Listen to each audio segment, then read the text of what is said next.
our mortuary had the contract for all military services out at the Roswell Army Airfield. And this gentleman called and said he was a mortuary officer at the base. He needed some information. And I said, what do you need? And he said, how many hermetically sealed infant caskets do you have, 3.5 to 4 foot in stock? And I said, we don't have any. How long would it take you to get them? And I said, well, I can call Amarillo by 3:30 this afternoon and have them in here in the morning. I said, what's going on? He said, that's not important. I said, well, it is important also, but anyway. Then I hung up. And then he called back later and he said, I need more information. And you want to know what embalming chemicals that would alter the tissue, the stomach contents, and what is our preparation for taking care of bodies that are laying out in the elements for several days. And I said, you're the mortuary officer and you're asking me because I do it your way, you know. I was trying to find out who I was talking to. But there again, I was very stupid and I hung up again. And so, but anyway, later on in the day, I got an emergency. We had the only ambulance business in Roswell at that time. And this airman was riding an old Indian motorcycle and hit the back end of a farmer's trailer out here going into the gin. And so when I arrived at the base where I usually back up to this ramp and unload the patients, there was 3 field Army Air Force ambulance backed up against the ramp. And so I had to swing around. But anyway, we were walking up the ramp and I saw a lot of debris. And so when I got in and checked him in, got all the vouchers and everything signed, I said, this captain there, and I said, sir, it looked like we had a crash. I need to get ready for it. And who in the hell are you and what are you doing here? And I said, well, I had an emergency and we have the contract for all military services. It looks like you had a crash. He just said, stay right here, don't move. And so I stayed there, and pretty soon he came back with 2 military police and said, get this guy off of the base, he's not supposed to be here.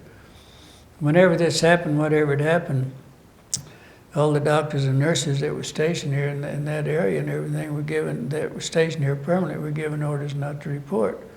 Because my understanding and everything later on that came that the reason for that being that these were all specialists and they were all sent in from Wright-Patterson. And so anyway, what he wanted to know from me, I had seen evidently I was involved in things that I shouldn't have been involved in. When you said you saw some debris, could you go back and... I saw that, and that's what started it. But what he really wanted to know later on, see, I knew this nurse, and she didn't get orders not to report either because she was going to join the St. Mary's Order, and her hospital was the St. Mary's.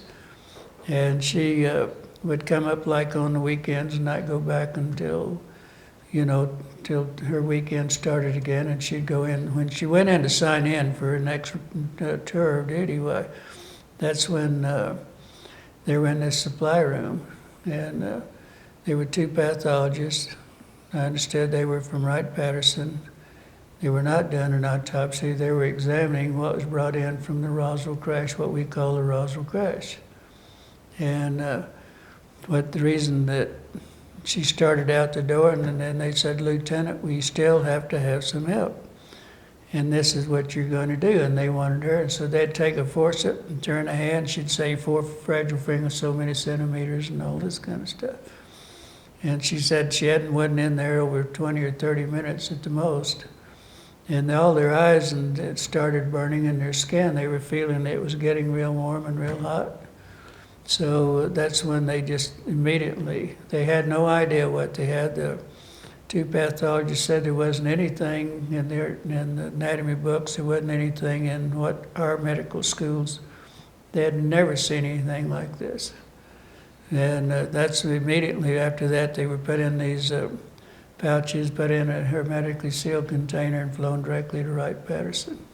And she actually described for you what they looked like? Yeah, when the MPs were taking me out down the hall, that's when she came out of this supply room with this towel over her face, and that's when she screamed, Glenn, get out of here as fast as you can. Then I met her I kept calling, and I met her the next morning at the officers' club in a conference room, and that's when she gave me a little diagram of what they were going on, what they looked like. And it looks like what you see today, most of the little diagrams, you know, the 4 fragile fingers and the long arm, real short joint, the large eyes. She said the heads were almost completely demolished, but they could see. They only had 2 orifices. They didn't have earlobes. They had 2 ear canals. The mouth was only about 1 inch. And that's the way she described it to me. And I was with her till about 11:30 that day, and then at 3:30 that afternoon, her supervisor called and said, your friend just been transferred out. And I had a serial number and everything else, but I never have found her to this day. I've never made contact with her. So I'm sure, I think the best thing they did, she was going to join a convent, and I'd imagine they discharged her and let her go. It's a good place to keep somebody quiet.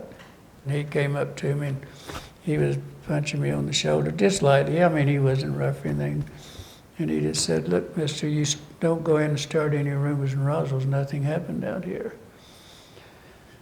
And he said, if you do, you know, it'd be real serious problems. And so I just, being as my character was at that time, I said, I'm a civilian, you can go to hell. And that's where he said, you may be the one going to hell. And then that's when he really told me, he said, somebody will be picking your bones out of the sand if you do that. So it didn't look like a plane crash. It didn't look like aluminum or you burn aluminum, because I've seen a lot of that in stainless steel. But what it looked like, of course, it didn't have any in those days. What it looked like more, it was a real light gray, almost to white. And some of it was a real dark gray, but it looked more like what fiberglass might look like today. And it wasn't dent or anything, and there wasn't any dents, but what it was in pieces, looked like it had been twisted and shredded and all this kind of stuff. But I didn't see any real sharp dents. Of course, I didn't stand there and look at it either, you know. It's just what I noticed on the way going out. But I know it was very thin. I could see that it was very, very thin. I didn't want to embarrass my family for the first place. Next thing, being in the mortuary business is not an easy business.